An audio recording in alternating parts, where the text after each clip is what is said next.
بزرگان حاضر در مجلس، رسانه‌های عزیز، هموطنان نهایت گرامی و معزز، امروز مصادف است با 14 آگوست، فردا مصادف است با 15 آگوست سال 2022.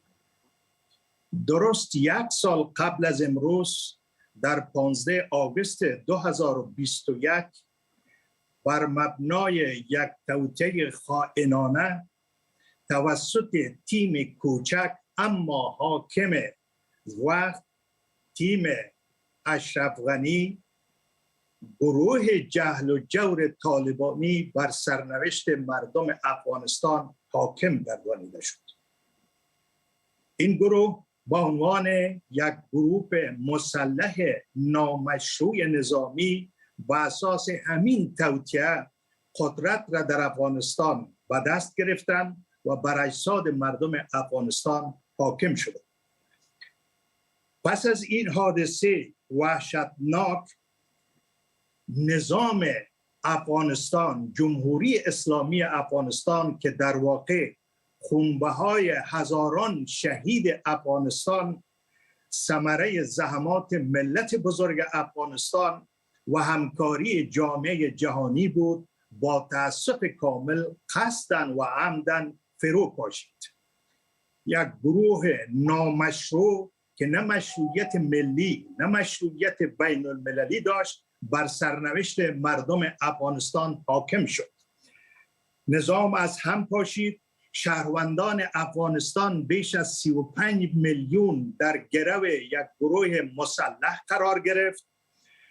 مردم افغانستان، خصوصا زنان شجاع این سرزمین، از حقوقشان محروم شدند. افغانستان به یک زندان سرباز تبدیل شد. اقتصاد افغانستان فلج گردید. افغانستان در صدر کشورهای مهاجرت کننده و پناهجو قرار گرفت. مردم از حقوق اساسی خود محروم شدند. قانون اساسی افغانستان از بین رفت. خشونت، بدرفتاری، تصفیه سیاسی، تصفیه قومی به اوج خود رسید و عملاً افغانستان، سرزمین با افتخار ما، به لانه تروریسم و افراطگرایی مبدل شد. وضعیتی که نه تنها تهدید بر مردم افغانستان، بلکه تهدید به منطقه و جهان به صورت بالفعل و بالقوه شکل داد. حضور تروریستان و احزاب تروریستی در افغانستان اثبات ادعای شورای مقاومت ملی برای نجات افغانستان است. از این رو امروز افغانستان بار دیگر به انزوا کشانده شد. در کنار فروپاشی تهدیدی برای منطقه و جهان محسوب میشه که هم به صورت بالفعل و هم به صورت بالقوه افغانستان را از عضویت سالم خانواده بین المللی به یک کشور منزوی مبدل ساخته است.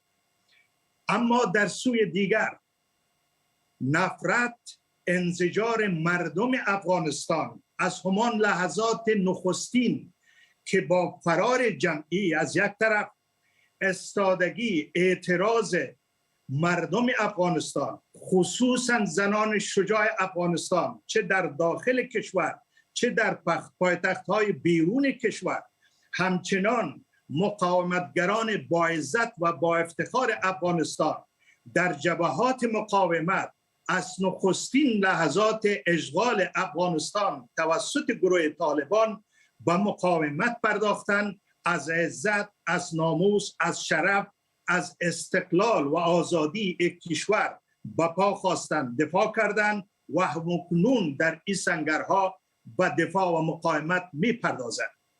شهامت زنان افغانستان در اعتراضاتی که دیروز و امروز در سرتاسر کشور و در بیرون از افغانستان انجام دادند، گواه صادق این حقیقت است که افغانستان دیگر با یک تحول عمیق مواجه شده که پذیرش یک گروه متحجر قرون وسطایی دیگر برای همیشه برای مردم افغانستان قابل قبول نیست.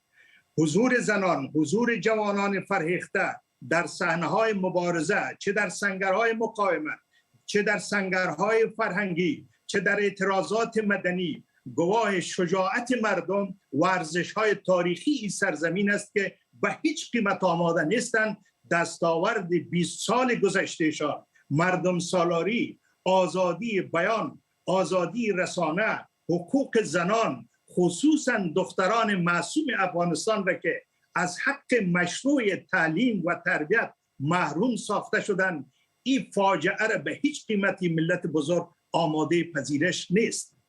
با توجه به عمق این فاجعه، جمع بزرگ از سیاسیون افغانستان، اهم از خواهران و برادران، جامعه مدنی، احزاب سیاسی، نهادها و تشکیلات مختلف سرانجام با درک وضعیت رقتباری که مردم ما به سر میبرند به این تصمیم شدن تا رسالت تاریخی، تکلیف شرعی و مسئولیت ملی خود را برای آوردن یک تغییر مطلوب در افغانستان در کنار سایر مردم ما ادا بکنند. با این منظور تصمیم گرفتند تا تمام نیروهای سیاسی افغانستان را در خارج و داخل افغانستان در یک چتر واحد ملی در کنار هم بسیج بسازند تا با فشرده ساختن انرژی واحد تغییر مثبتی را تا تمکین گروه طالبان در افغانستان با وجود بیارند.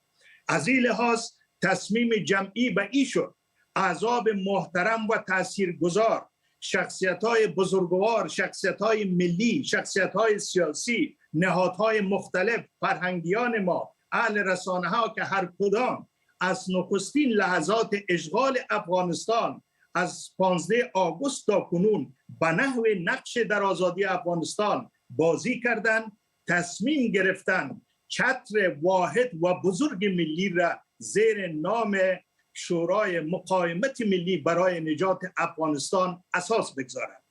ما امروز این حرکت امروزی را و این تصمیم بزرگان سیاسی را که نه به خاطر گرفتن امتیاز، نه به خاطر چشمداشت سیاسی، بلکه به خاطر ادای مسئولیت دینی و دین تاریخی، ادای مسئولیت در برابر وطن و مردم است، این اقدام را به کافه ملت بزرگ افغانستان تبریک عرض میکنم و از این آدرس میخوایم به مردم افغانستانی پیام داشته باشیم که بزرگان سیاسی که امروز این چتر را تشکیل دادن در کنار شما و به خاطر آزادی شما در تلاش هستند صف واحد را بدون اختلاف به وجود آوردن.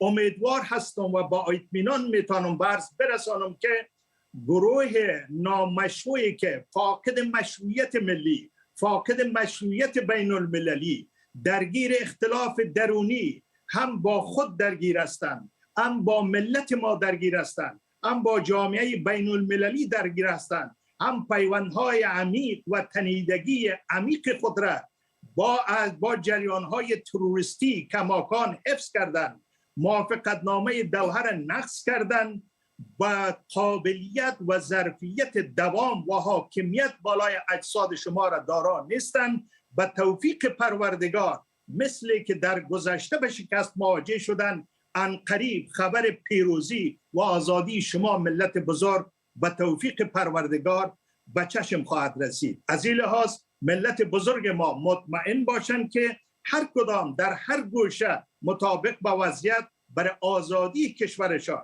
چه در سنگر داغ در داخل کشور، چه در سنگر فرهنگ و قلم، چه در اعتراضات مدنی در کنار مردم و برای آزادی کشورشان مبارزه خواهند کرد. با توجه به ضیقی وقت چنانچه خدمت بزرگان وعده سپردیم به رسانه‌های محترم، ما مجبور هستیم فرازهای از منشور خود را که در 7 فصل تنظیم شدن به قرائت بگیریم. باقی تفصیل منشور را از طریق لینک و پی دی افش میتونین از طریق آدرس کمیته ارتباطات استراتژیک شورای مقاومت ملی برای نجات افغانستان به دست بیارین. بنابراین خواهش میکنیم از جناب دخپل دیر درون ورور جناب رحمت الله یارمل صاحب چې د بنسټونو او ارزښتونو هغه فصل چې د منشور په منشور کې شامل شوی هغه تاسو ته ولولي. جناب یارمل صاحب.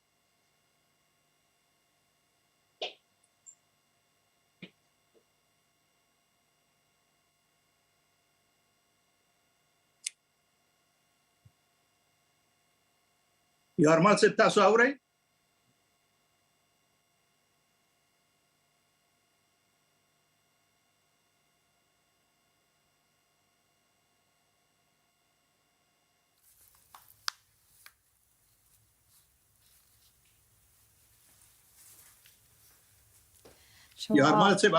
شما تصاویر زنده از جریان نشست شورای مقاومت ملی برای نجات افغانستان می‌بینین که از طریق زوم برگزار شده و اینا در این نشست منشور شورای مقاومت ملی برای نجات افغانستان اعلام میکنن. این سخنرانی خود آقای قانونی آغاز کرد و در شروع سخنانش گفت که دولت افغانستان نظام جمهوریت بر مبنای توطئه خائنانه توسط یک گروه کوچک سقوط کرد و کشور به طالبان داده شد و طالبان بر افغانستان تحمیل شدن و قدرت گرفتن. آقای قانونی همچنان گفت که نظام افغانستان به اثر توطئه سقوط کرد و او طالبان را یک گروه نامشروع خواند که نه مشروعیت داخلی داره و نه مشروعیت بین‌المللی. همچنان از اختلافات درونی طالبان گفت که با خود هم در اختلاف هستند و با مردم و با جامعه جهانی هم از شجاعت زنان افغانستان ستود و گفت که زنان افغانستان با شهامت از عزت و شرف و آزادی مردم افغانستان دفاع کردن و صدا بلند کردن و همین طور وعده سپردن که با ایجاد یک چتر واحد احزاب تاثیرگذار افغانستان رسانه ها و جامعه مدنی را متحد می سازند تا افغانستان را آغاز بکنند. آقای قانونی سخنرانیشان به پایان رساندن و حالا اعضای دیگر شورا نکات عمده منشورشان را اعلام می کنند. قبول بی کورونوی و ټولو دوستانو اقاربو ته تسلیت وي. د وخت د کمښت په خاطر باندې زه مستقیما زموږ د دې منشور دوهم فصل ته چې اساسات او ارزښتونه دي هغوی ته مستقیما راځم. څلورمه ماده د همدې منشور زموږ د منشور چې شروع کیږي په ټولو بڼو کې د افراطیت او ترهګرۍ خپرېدو او د ډلهییزو او هدفي وژنو او د نیابتي جګړې پر ډګر د هیواد د بدلېدو څخه په ژورې اندېښنې او له دغو ننګونو سره په مبارزه کې د هر اړخیزه ګامونو د اړتیا درک. پنځمه ماده د خپلواکۍ ساتلو ځمکنۍ بشپړتیا څخه ساتنې د ښځو او سړیو په ګډون د هیوادوالو بنسټیزو حقونو او آزادیو څخه د دفاع لپاره د سیاسي ځواکونو یووالي پر اړتیا باندې باور. شپږم په تیرو شلو کلونو کې د واکمنو ډلو سترو سیاسي امنیتي اقتصادي تېروتنو ته په پام سره چې بېساري فرصتونه یې په ننګونو بدل کړل د هغوی پلټنه او همدارنګه د تیرو شلو کلونو قصدي او غیر ارادي غلطیو څخه درس اخیستل او د دوی د تکرار د مخنیوي لپاره جدي هڅې. اومه ماده په مرکز ولایتونو او ولسوالیو کې د تصمیم نیولو او مدیریت په برخه کې د خلکو د ارادې عملي کېدلو پر بنسټ د دوی حق ته درناوی. د دوی حق ته درناوي په برخه کې د افغانستان د تیر ټولو سیاسي رژیمونو پر ناکامې تجربې ټینګار او د هیواد د سیاسي نظام په جوړښت کې د بدلون اړتیا. اتمه ماده د خدای راکړي طبیعي ثروت او سرچینو ژوره پیژندنه او د هیواد د یو لوی او عظیم بشري ظرفیت څخه په عادلانه استفاده کولای شو چې د هیواد آبادی او پر ځان بساینه او خلکو ته آرامتیا او اسانتیا فراهم. نه هم په دې هیله چې زموږ ګران هیواد افغانستان پر یو امن او باثبات آزاد او آباد او د عدالت برخمن هیواد بدل شي. په هغه کې د هیوادوالو بنسټیز حقوقونه چې اسلامي او بشري حقوقو ارزښتونه کې راغلي دي خوندي سي او هیوادوال یې له قومي ژبني فرهنګي او مذهبي تبعیضونو څخه لري او د قانون په وړاندې او د ژوند په واقعیت کې مساوي مکلفیتونو څخه برخمن اوسي. نهمه ماده په دې کې ده چې افغانستان باید د ملګرو ملتونو منشور، د اسلامي همکاریو د سازمان منشور، د بشري حقوقو د اسلامي اعلامیه او د بشري حقوقو د نړیوال اعلامیه په درناوي سره او د متقابل احترام د هیوادونو په کورنیو چارو کې د نه لاس وهنې، ښه ګاونډیتوب او د سوله ییزې همغږۍ اصول مراعات کړي او د مثبت او فعال بېطرفۍ د پالیسۍ په غوره کولو سره د سیمه ییز پیوستون په یو جغرافیه بدل شي. 11مه ماده د دې مسلې په درک سره چې افغانستان به هڅه وکړي تر څو په یو نړیوال کنفرانس کې اعلان وکړي چې غواړي له هیڅ هیواد سره ستونزه ونه لري او غواړي چې د یو بېطرفه هیواد په توګه د نړیوال سیاست په ډګر راڅرګند شي او اړتیا ده چې نړیواله ټولنه د افغانستان په چارو کې د نه لاس وهنې لازم تضمینونه وړاندې کړي. 12مه ماده دې چارې ته په باور چې پوځ د مشروع حاکمیت له لوري د انحصاري کړنو لپاره قهریه ځواک د عصري دولت له اړتیاو څخه دی، د اردو، پولیسو او د ملي امنیت بنسټونو بیا رغونه د افغانستان د سلامت او ثبات لپاره بیړنۍ اړتیا ده.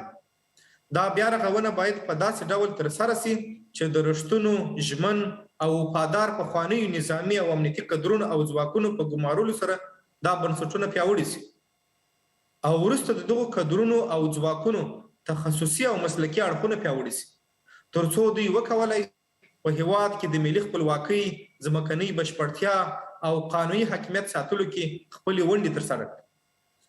13مه ماده پر دې ټینګار چې طالبان په ځانګړې توګه د دوی غاصبانه حاکمیت څخه وروسته چې په بیلابیلو اړخونو کې په پراخه توګه بشري حقوقونه نقض کړي او پر بشري ضد جنایتونو اخته شوي دي، لکه شکنجې، وژنې، له خپلو مینو او کورونو د بې دفاع وګړو کډه کول، خپلو ملاتړو ته د خلکو ملکیتونه او ځمکو سپارل او غصب چې د دوی دغه بشري ضد کړنې له سزا ورکولو پرته پاتې نشي او نړۍ د بشري حقوقو مدافع نړیوال سازمانونه یې په اړه چوپتیا غوره نه کړي او د دوی د جنایتونو جبران کولو ترڅنګ د دوی دغه چلن غیر قانوني او اداري او حکومتي مشروعیت څخه لرې وبلل شي.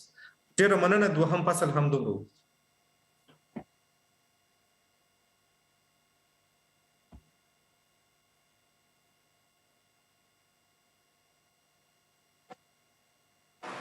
ډېره مننه جناب یارمل صاحب، خدای مو کامیاب لره. بخش اهداف و چشماندازهای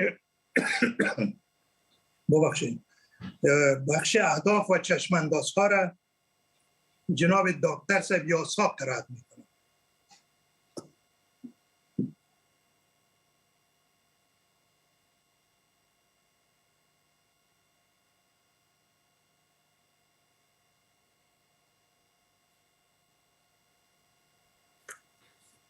اعوذ بالله من الشیطان الرجیم. بسم الله الرحمن الرحیم.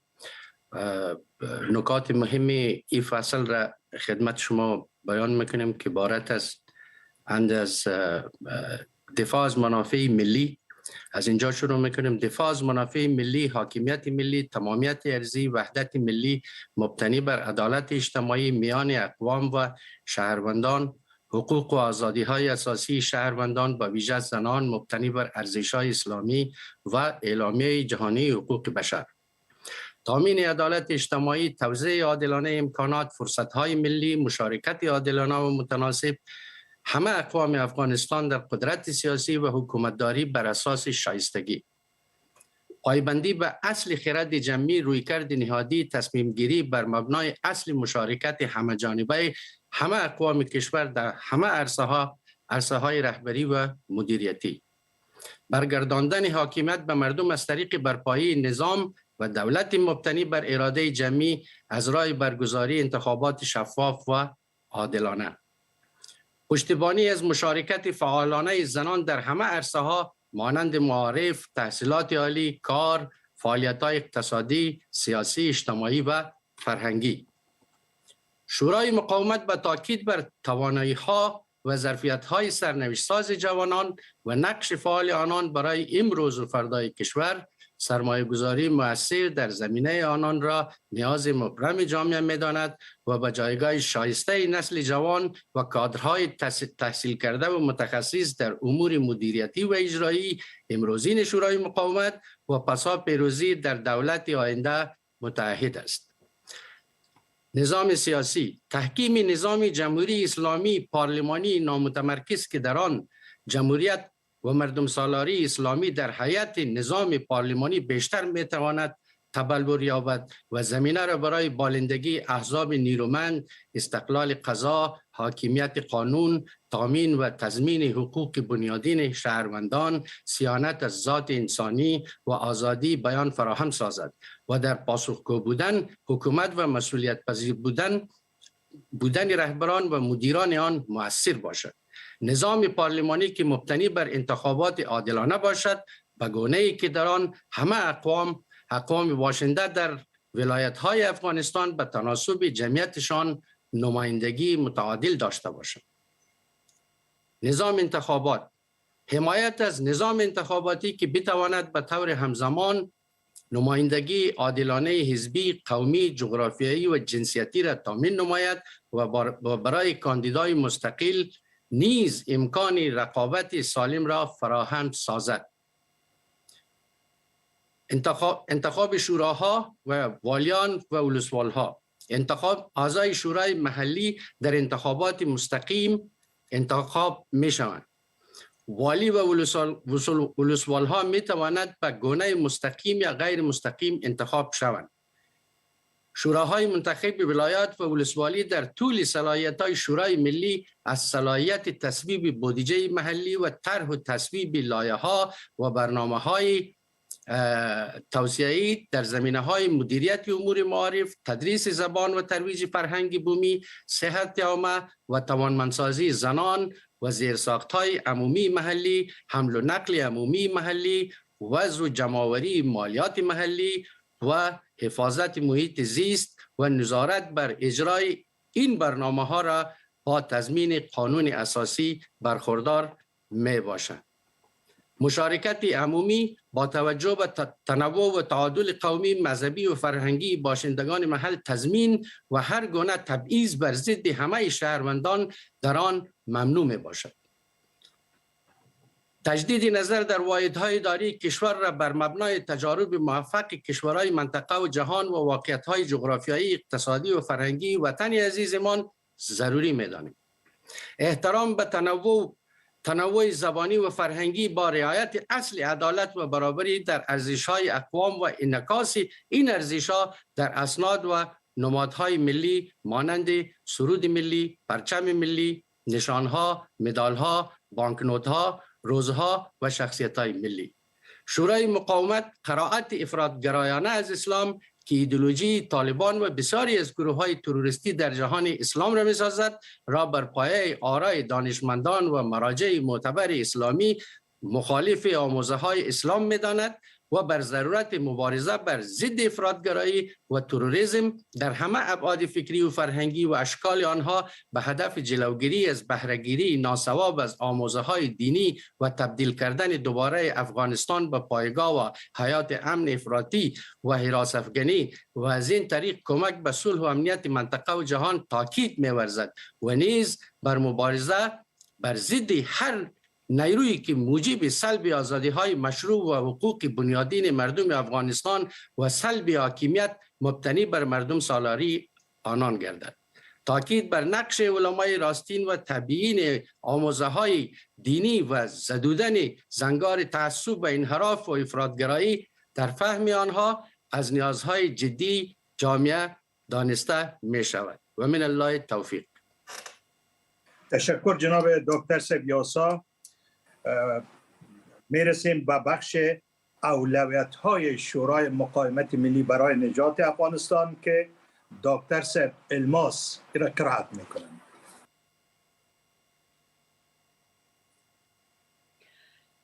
سلام و عرض حرمت خدمت همه بزرگواران و حاضرین مجلس. من هم ضمن تسلیت به خانواده های شهدا و افرادی که در یک سال متضرر بودن و با مشکلات گوناگون روبرو بودن فصل 4 منشور به زبان ازبکی به خوانش میگیرم. Milli qarşılık kengeşliğin ustuvar yönelişleri, tinchlik ve keng qamrovli o'tish davri davlati va saylangan hukumatni o'rnatish bo'yicha muzokaralar. Mamlakatda barqaror tinchlik o'rnatish va siyosiy barqarorlikni ta'minlashga qaratilgan sa'y va harakatlar qarshilik ko'rsatish kengashining muhim va ustuvor yo'nalishi hisoblanadi. Qarshilik kengashining mamlakatni hozirgi yomon va baxtsiz vaziyatdan olib chiqishni, Taliban bilan muzokaralar olib borishni va xalq tomonidan saylangan tizim va hukumatni barpo etish maqsadida zamin yaratish uchun keng qamrovli o'tish davri hukumatini tuzishni afzal ko'radi. Va kengashning barcha a'zolari Afg'oniston xalqining turli qatlamlari o'rtasida haqiqiy muloqot va dialog orqali milliy murosaga erishishga yordam beradigan barcha tadbirlarni bardamlik va ahillik bilan kutib olishadi.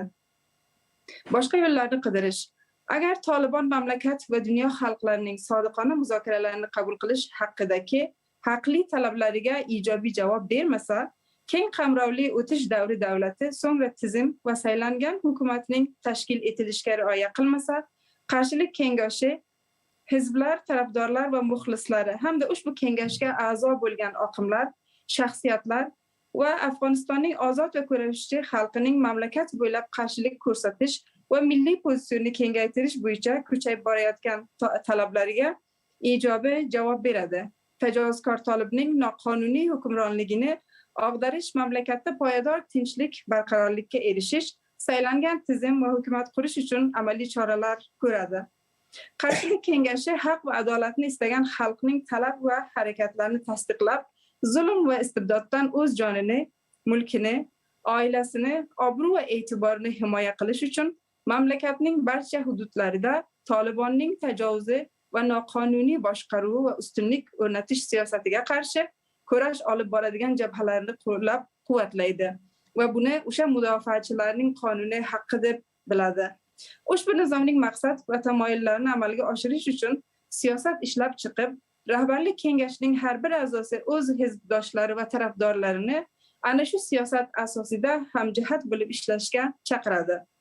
Har bir a'zo parti lideri shaxsiy va yo siyosiy bir guruh sifatida qarshilik ko'rsatish kengashi qarorlari va rejalarini o'z imkoniyatiga ko'ra ushbu nizom doirasida ro'yobga chiqarish va amalga oshirish uchun yurakdan harakat qiladi.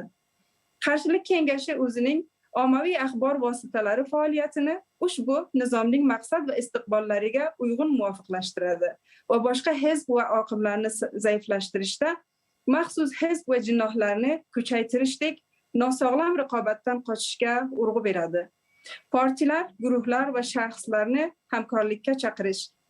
Qarshilik kengashi mamlakatni ichkarida va tashqaridagi mavjud noqulay vaziyatdan qutqarishga harakat qilayotgan barcha partiyalar yo hizblar, guruhlar, nufuzli siyosiy arboblar, olimlar, ayollar va yoshlar bilan maslahatlashib anglashadi. Ularning muvofiqlashuvi va hamkorligi yoki ushbu kengashga qo'shilishlarini yaxshi kutib oladi. Xalqaro hamjamiyat bilan muloqot qilish va ularning hamkorligini jalb qilish. Jahon davlatlarining ko'magi bilan Afg'onistonda o'tgan 20 yilda hayotining turli jabhalarida muhim yutuqlar kelishgan edi. Ammo bu yutuqlarning barchasi Taliban hukmronligi kelishi bilan yo'qotildi. Qarshilik kengashi dunyoning barcha davlatlari o'rtasida xalqaro hamjamiyat bilan samarali va maqsadli munosabat o'rnatishga, ularni Afg'onistonga mantiqa va dunyo tinchligi va xavfsizligi uchun Taliban hukmronligining zararlari haqida xabardor qilishga harakat qiladi. Tashakkur. این بود فصل 4 منشور. بسیار تشکر جناب دکتر سپاهر گرامی، لطف کردین. حضار گرامی و رسانه‌های عزیز به مو شکلی که مشاهده می‌فرمایید، شورای مقاومت ملی برای نجات افغانستان خوشبختانه به مو شکلی که ادعا داشتیم یک چتر بزرگ ملی است که در این چتر اقوام مختلف، اقشار مختلف، نسل‌های مختلف و شمول جوانان، خانم‌ها، بزرگان، علما، فرهنگیان، رسانه‌ها، جامعه مدنی افغانستان همه در این حضور دارند.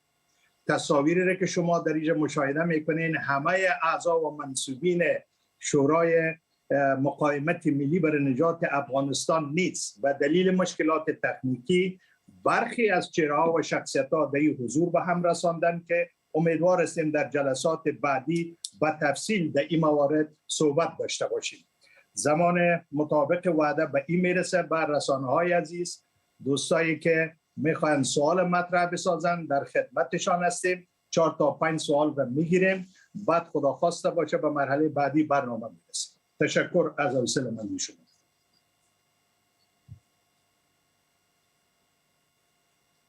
دوست همکارای تکنیکی که تنظیم میکنن.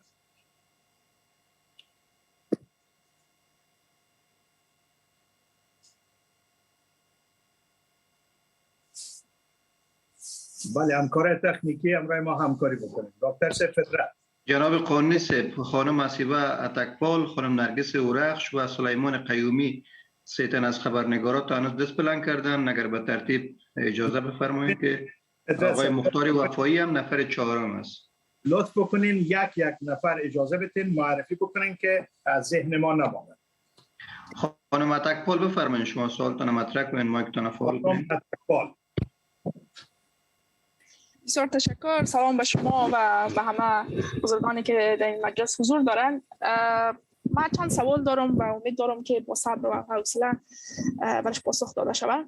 پرسش نخست من این است که درباره اینکه حالا ریاست این شورا و یا همین چیزی که شما ایجاد کردین توسط کی خواهد بود؟ تا جایی که ما خبر داریم و می‌دانیم که ریاست به گونه‌ای خواهد بود که در هر دوره و هر مجلس و هر نشست یکی از بزرگان جلسه را رهبری خواهد کرد. علت همین موضوع چی هست؟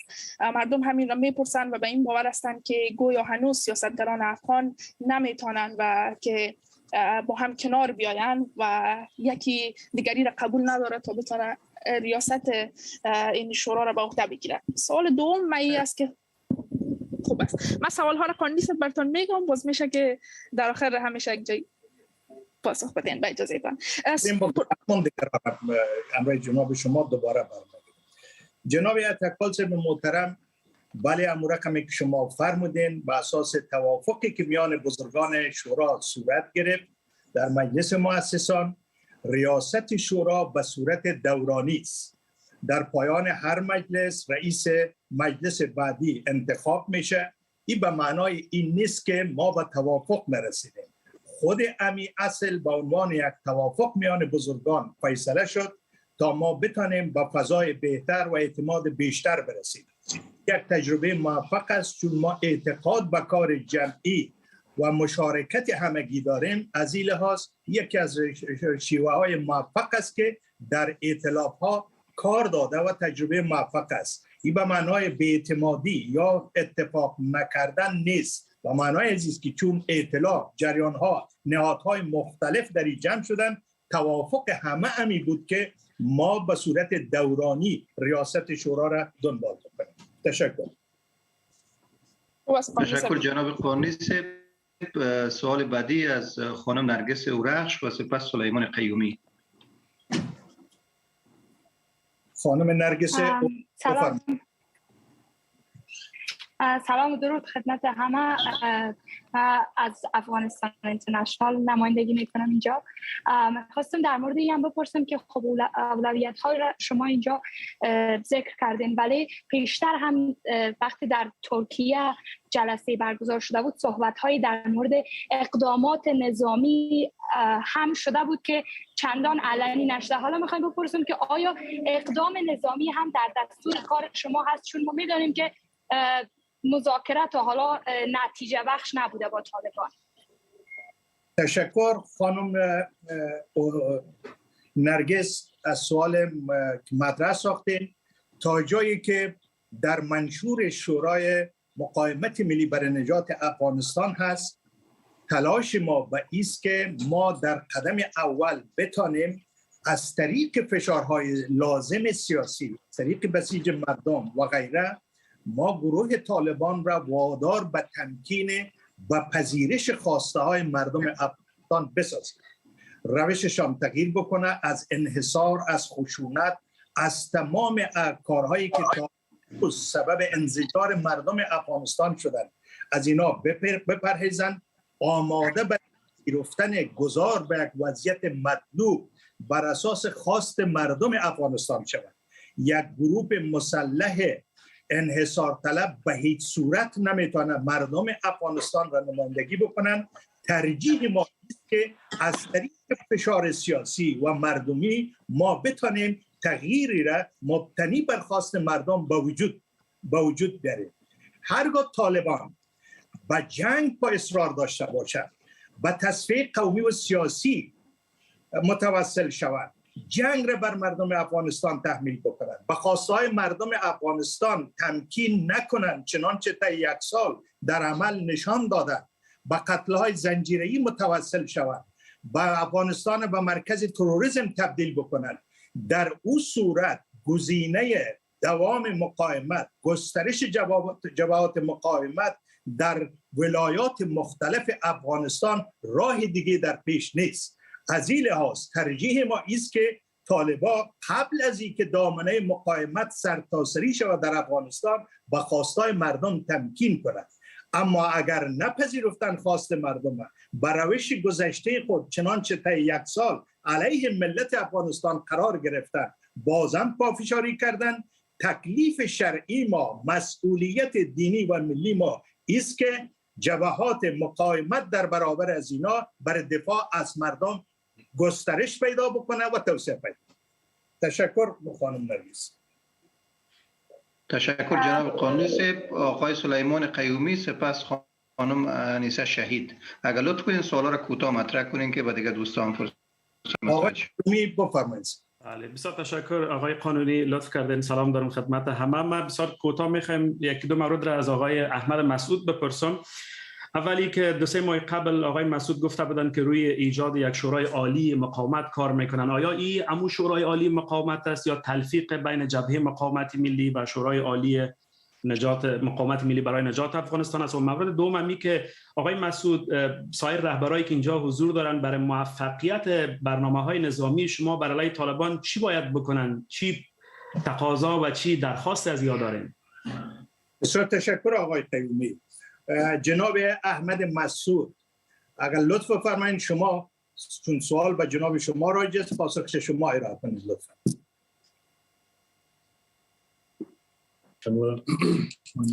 اعوذ بالله من الشیطان الرجیم. بسم الله الرحمن الرحیم. واعتصموا بحبل الله جمیعا ولا تفرقوا. در قدم نخست می اتحاد و انسجام را به تبریک میگم و امیدوار هستم که اتحاد و انسجام ملت و مردم ما و شما، شخصیت ها و ظرفیت ها، احزاب و گروه ها، بالاخره این نتیجه را بده که ما شاهد یک افغانستان آزاد، آباد و مستقل باشیم انشاءالله. در قسمت صحبت دوست گرامی ما از قبل هم اعلام کرده بودیم که تلاش جبهه و تلاش ما برای انسجام تمام طیف ها و گروه ها برای حل مشکل افغانستان و پیدا کردن راه حل های دیگه برای مشکلات افغانستان بوده و خوشحال هستم و خرسند که امروز یک قدم او را میبینیم. در قسمت شورای عالی که اعلان شده بود، بدون شکی یک ائتلاف کلان و یک چتر کلان و یک ائتلاف سیاسی بین تمام گروه ها و تمام جریان هاست. شورای عالی جبهه مقاومت ملی او متشکل از همون جریان و همون به یک ترتیب تشکیلات است که مربوط خود جبهه میشه، که اما همه تشکیلات و ظرفیت های جبهه و تمام ما در یک ائتلاف کلان با تمام ظرفیت ها به خاطر نجات افغانستان تلاش میکنیم. در قسمت دوستاره که شما گفتین و بزرگا، بدون شک امروز انسجام ما و نشست ما و ضرورت اتحاد به این میسته که در صورتی که طالب ادامه میته شرایط موجود را، ظلم موجود را، بدون شک نشست امروز قدم ابتدایی بسته شدن کمر مردم و ملت ما برای مقاومت بیشتر و قویتر در مقابل جنایات است. و بدون شک تمام شخصیت هایی که اینجا میبینیم ضمن تجربه گسترده گذشته در امر مبارزه علیه تروریسم و علیه افراط دیگه میتونن که به شدت مفید و مؤثر باشن در آزادسازی کشور از شرایط موجود و ما این انسجام را و این اتحاد یک قدم مثبت و خیر می‌دانیم.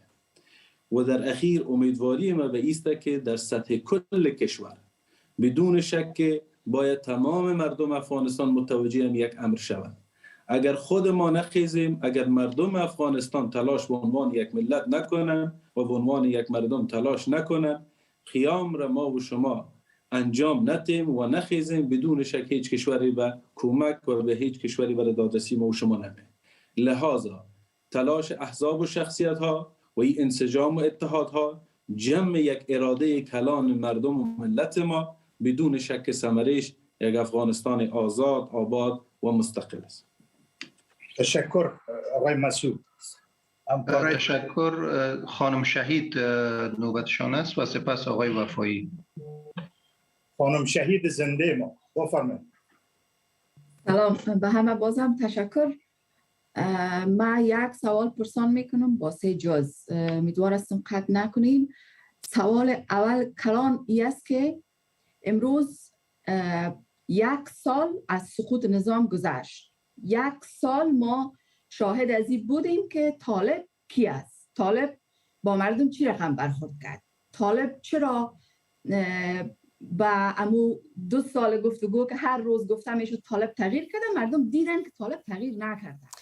برای تحلیل نشست امروز شورای نجات ملی افغانستان همراه میشیم با ملک ستیز، پژوهشگر امور بین الملل از کوپنهاگن، عزیز رویش آموزگار و فعال مدنی از ویرجینیا و حسین یاسا از اعضای شورای مقاومت ملی برای نجات افغانستان. آقای ستیز، بحث خود را با شما آغاز میکنیم. شما کنفرانس را دیدید، چهره های مهمی در این شورا حضور دارند. منشور این شورا را شما چگونه یافتید؟ تحلیل شما چیست؟ سلام بر شما و سلام بر مهمانان عزیز در این بحث.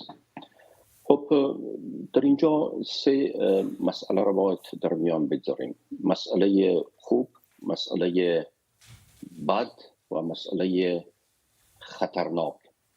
مسئله خوب این است که خب اولین بار اینها منشور را مطرح کردن، متعهدانه بحثی را در باره آینده خود، آینده همکاران خود، ائتلاف به عنوان یک نهاد و هم طرح‌های برای آینده افغانستان ریختن. این در واقع یک از لحاظ سیاسی و از لحاظ عملکرد در فرهنگ سیاسی یک گام بسیار خوبی است. اما مسئله بد چی است؟ مسئله بد است که این ترکیب به شدت غیر قابل پیش بینی است.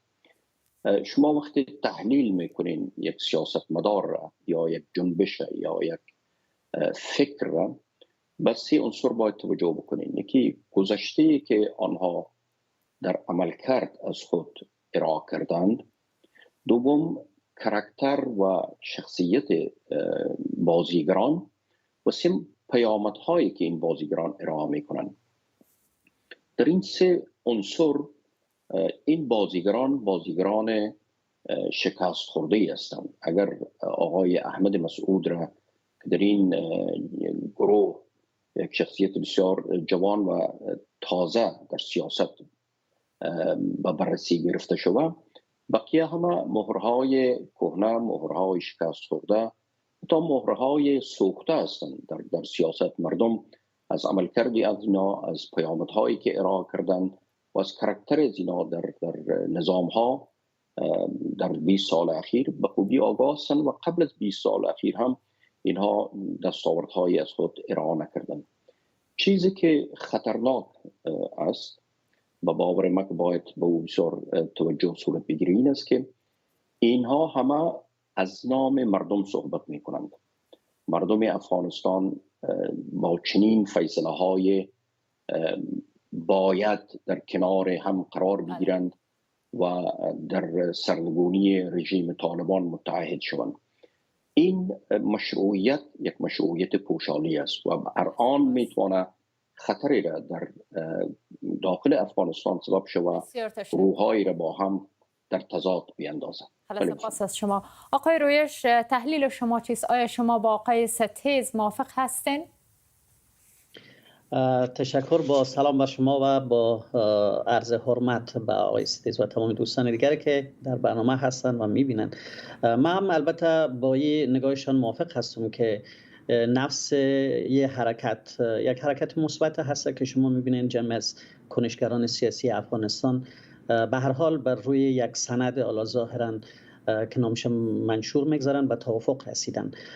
اما دو خلای بسیار کلان را من هم البته از طرف خود در این میبینم. یک، هیچ نشانی در این منشور که شما تمامشان بخوانین از تجربه پذیری این چهره های سیاسی دیده نمیشه. اینا حتی به اندازه یک جمله هم در سراسر از این نوشته نکردن که مثلا شکست نظام سیاسی افغانستان در 20 سال که اینا چون نظری که دارانش بودن محصول چی خلاها و چی اشتباهات بوده و خود تفره رفتن از این بخش به نظرم که اینا را باز دوباره در یک تجربه بسیار خطرناک مندازه که خودشان اولین قربانی و جامعه افغانستان هم قربانی دومش خواهد بودن.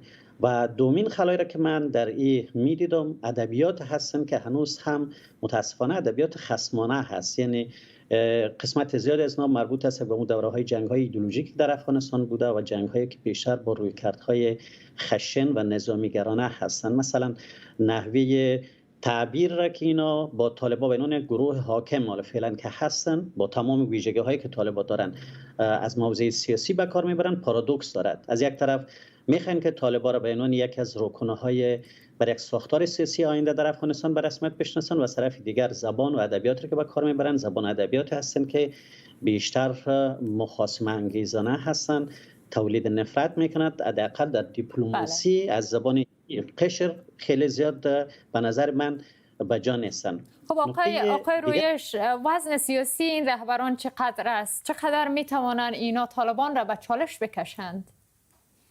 اتفاقا همین حرف است. کاش اینا اگر از یک نقطه بسیار ساده شروع میکردن که یک تجربه پذیری را نشان میدادن از خود، بعد مردم افغانستان هم احساس میکردن که ما با این چهره ها به هر حال با هر اشتباه خلایی که داشتن مواجه هستیم که اینا حاضر هستن صادقانه و صمیمانه در یک میدان جدید وارد شوند. به همین دلیل من فکر میکنم عقبه اجتماعی از این چهره ها بر خودشان بیشتر از هر کسی دیگر یک سوال هستند. اینا افغانستان را در اوج قدرتش به گونه‌ای رها کردن که حتی در حوزه‌های تحت حاکمیت از اون بخصوص در کابل مثلا به اندازه یک گلوله شلیک نکردن تا یک از خود از منافع خود از مردم افغانستان دفاع کنن. حالا فعلا وقتی که در بیرون رفتن از این حمایت اجتماعی به چی گونه میتونن مطمئن باشن؟ به نظر من این سوالی که شما مطرح میکنن باید بینان کنشگران سیاسی در ذهن از ما بیشتر از ما شما مطرح می‌بود. خیلی سپاس. میریم به تصاویر زنده که آقای قانونی صحبت میکنن. بعد از صحبت آقای قانونی دوباره به شما برمیگردیم. و همگان روشن بود. اگر طرح‌های پیشنهادی را که این جمع با دکتر سبغنی مطرح ساختن برای دفاع از افغانستان، دفاع در کنار قوای مسلح و قهرمان افغانستان که یک جا در چوکات دولت طرح صلحی را که در جلسات مختلف مطرح کردن، اگر طرح صلحشان پذیرفته میشد و یا دفاع مشترکی را که در کنار قوای امنیتی افغانستان خواستن مطرح ساختن او پذیرفته میشد، به صراحت خدمتتان میگم افغانستان با فاجعه 15 آگوست مواجه نمیشد. امروز چقدر خوشحال هستیم که این شخصیت ها دوباره جمع شدن در شرایط فعلی که در کنار هم در یک صف واحد مبارزه کنند.